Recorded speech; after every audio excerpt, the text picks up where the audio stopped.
Welcome back to The Observable Unknown. There are moments when insight lands effortlessly, and others when even the clearest truth cannot be received. Tonight, we explore a constraint rarely acknowledged in philosophy, education, or therapy. Meaning is not only conceptual, it is also physiological. The concept known as the window of tolerance was articulated by psychiatrist Dan Siegel. It describes a limited range of nervous system activation within which a human being can think, reflect, learn, and integrate experience. Inside this window, the body is alert yet settled, curious yet safe, responsive without being overwhelmed. Outside of it, cognition distorts. Above the window lies hyperarousal.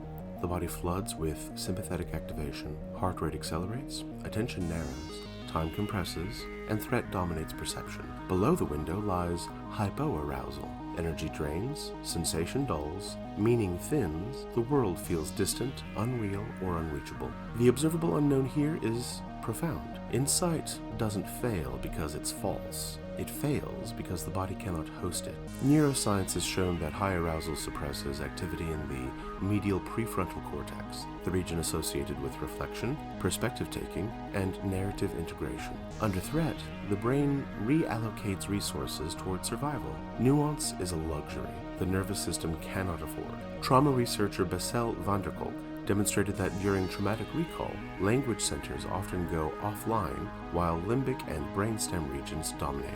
People do not lose intelligence, they lose access. Meaning requires a body that is not braced for impact. Somatic psychologist Pat Ogden emphasized that cognition rides atop a bodily state. Posture, breath, muscle tone, and orientation all shape what the mind can tolerate. A collapsed body struggles to imagine possibility. A rigid body struggles to allow ambiguity. This reframes a great many human failures. They are not moral, they are not intellectual, they are regulatory. The observable unknown is that wisdom may be present long before it's accessible. Much modern discourse assumes that insight produces regulation. The evidence suggests the reverse. Regulation produces insight. This explains why lectures fail under stress, why advice bounces off of despair, and why love cannot be felt when the body is locked in a vigilant state.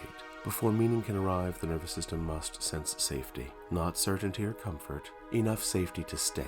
If something has not made sense to you yet, resist the urge to blame yourself. Ask a much quieter question: was my body ready to receive it? Meaning frequently lives in a very narrow corridor between panic and collapse, between urgency and numbness. If this interlude has stirred reflection in you, I would love to hear all about it. Please email me at theobservableunknown@gmail.com or text your questions and reflections to 336-675-5836. And wherever you have listened to this interlude, please consider leaving a review and a rating. Your words help this work reach those whose bodies are finally ready to listen. Thank you for honoring the conditions that make understanding possible. This has been The Observable Unknown.